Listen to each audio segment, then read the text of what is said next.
அஸ்ஸலாமு அலைக்கும் வரஹமத்துல்லாஹி வபரகாத்தஹு. இன்னைக்கு வெள்ளிக்கிழமை. வெள்ளிக்கிழமைனாலே நம்ம சூரா அல் காஃப் தான் ஓதுவோம். இந்த சூறாவை நம்ம எத்தனை டைம் படிச்சிருப்போம். ஆனால் இதோட உண்மையான விளக்கம் என்னன்றது நம்ம நிறைய கேள்விப்பட்டிருக்க மாட்டோம். அதுதான் இந்த வீடியோவில் நம்ம பார்க்க போகிறோம். ஃபஸ்ட்டு அல் காஃப், இதுக்கு மீனிங் என்னன்னா குகை என்று பொருள். இதோட அத்தியாயத்தில் மொத்தம் 4 முக்கியமான கதைகள் இருக்குது. இந்த கதைகள் ஒவ்வொன்றும் பார்த்திங்கன்னா நம்ம வாழ்க்கைக்கு தேவையான முக்கியமான படிப்பினையை கற்றுக் கொடுக்குது. அது என்னென்ன அப்படின்னு பார்த்தீங்கன்னா, ஃபஸ்ட்டு ஒன் பார்த்திங்கன்னா குகைவாசிகளுடைய கதை. செகண்ட் ஒன் பார்த்திங்கன்னா 2 தோட்டக்காரர்களுடைய கதை. தேர்டு ஒன் பார்த்திங்கன்னா மூசா நபியும் கிதுரு அலைஹி வஸல்லம் அவர்களுடைய கதை. ஃபோர்த்து ஒன் பார்த்திங்கன்னா துல்கர் நைன் அவங்களுடைய கதை. இந்த 4ம் பார்த்திங்கன்னா நம்ம ஒரே வீடியோவில் பார்க்க முடியாது.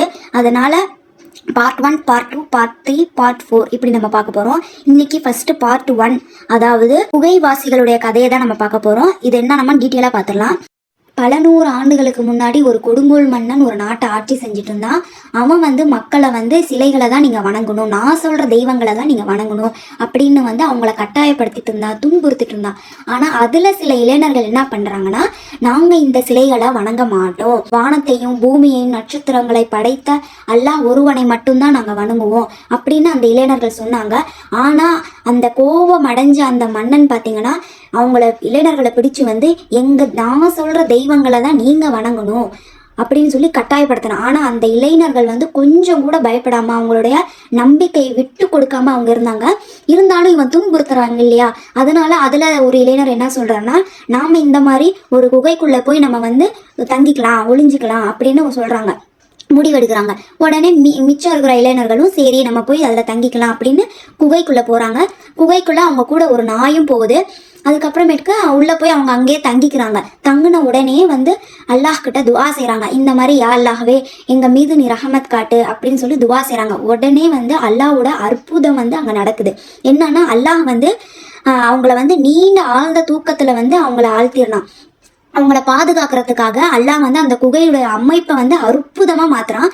என்ன அப்படின்னா, சூரியன் உதிக்கும் போது அது மறைஞ்சு போகுது, அவங்க மேலே அது படலை. அதே மாதிரி வெப்பமும் அவங்க மேலே படாமல் நேரடியாக படாமல் பாதுகாக்கிறான். அதே நேரத்தில் குகையில் குளிரும் அவங்கள தாக்கவே இல்லை, குளிரும் அவங்கள தாக்காமல் இருக்குது. அதுக்கப்புறம் அவங்க நிம்மதியாக தூங்குறாங்க. பல வருடங்கள் இல்லை 100 வருடங்கள் அவங்க தூங்கிடுறாங்க. கிட்டத்தட்ட 300 வருடங்களுக்கு மேலே. அது எத்தனை அப்படின்றத அல்லாஹ் ஒருவனே அறிஞ்சவன். இதை நாம் தூங்கும்போது ஒரு பக்கம் நம்ம தூங்கிட்டு இருந்தால் நமக்கு உடம்பு வலிக்கும் இல்லையா, அதே மாதிரி அவங்களுக்கு உடம்பு வலிக்காமல் இருக்கிறதுக்கு அல்லாஹ் அவங்கள அடிக்கடி ஒரு பக்கத்திலிருந்து இன்னொரு பக்கத்தை அவங்க அல்லாஹ் புரட்டி போட்டான். அதனால் அவங்களோட உறுப்புக்கு உடலுக்கு எந்த பிரச்சனையும் ஏற்படல. தூங்கிட்டு இருக்கும்போது அவங்கள அதாவது அவங்கள எழுப்புறான். நித்திரையிலேருந்து அவங்கள தூக்கத்திலேருந்து எழுப்புறான். அப்போ அவங்க எந்திரிக்கிறாங்க. எந்திரிச்ச உடனே எல்லாருமே எந்திரிச்சிட்டாங்க. அதில் ஒருத்தர் சொல்கிறாரு, நம்ம ஒரு அரை மணி நேரம் தூங்கியிருப்போமா அப்படின்னு சொல்கிறாரு. இன்னொருத்தர் இல்லை நம்ம ஒரு அரை நாள் தூங்கியிருப்போம் அப்படின்னு சொல்கிறாரு. இன்னொருத்தர் சொல்கிறாரு, சரி நம்ம தூங்கினது அல்லாஹ் ஒருவனே அறிஞ்சவன் அப்படின்னு சொல்லிட்டு, எனக்கு எங்கள் எல்லாத்துக்கும் பசிக்குது, யாராவது ஒருத்தர் மட்டும் நம்ம கிட்ட இருக்கிற வெள்ளி நாணயத்தை எடுத்துகிட்டு போய் நம்ம நகரத்துக்குள்ளே போய் நம்ம சாப்பாட்டு வாங்கிட்டு வாங்க அப்படின்னு சொல்கிறாரு. அதில் ஒருத்தர் சொல்கிறாரு, நீங்கள் பார்த்து பத்திரமா போங்க, சப்போஸ் அவங்க நம்மளை பார்த்தாங்கன்னா கல்லால் அடிப்பாங்க, நம்ம இந்த மாதிரி அல்லாஹுவா மட்டும் நம்ம வணங்குறோம் அப்படின்னு சொல்லிட்டு, அதனால் பார்த்து எச்சரிக்கையாக போயிட்டு வாங்க அப்படின்னு சொல்லி அனுப்புகிறாங்க. அதில் ஒரு இளைஞர் மட்டும் வெள்ளிக்காசு எடுத்துகிட்டு வெளியே போகிறாரு. வெளியே போய் பார்த்தாங்கன்னா அதில் ஃபுல்லாக மாறி இருக்குது. எல்லாமே அந்த நாடு ஃபுல்லாக மாறி இருக்குது. அதோட அமைப்பு, துணிகள், அவங்க போட்டிருக்க துணிகள், அந்த நகரமோட அமைப்பு எல்லாமே மாறி இருக்கு. இவருக்கு ஒரே ஆச்சரியமா இருக்கு. இருந்தாலும் ஒரு கடையில போய் அந்த வெள்ளி நாணயத்தை கொடுத்து அவர் இந்த மாதிரி உணவு கேட்குறாரு. கேட்ட உடனே அந்த கடைக்காரர் ரொம்ப ஆச்சரியமா பார்க்குறாரு அந்த வெள்ளி நாணயத்தை. இது எந்த காலத்துல இருந்து நீங்க எடுத்துட்டு வந்திருக்கீங்க அப்படின்னு கேட்குறாங்க. உடனே இவர் மன்னனுக்கு இந்த மாதிரி புகார் கொடுத்துறாங்க. இந்த மாதிரி ஒரு அதிசயமான ஒரு வெள்ளி நாணயத்தை இவங்க எடுத்துகிட்டு வந்திருக்காங்க அப்படின்னு சொல்லி மன்னன் கிட்ட சொல்லிடுறாங்க. அந்த மன்னனும் இவங்களை கூட்டிகிட்டு வாங்க அப்படின்னு சொல்கிறாங்க.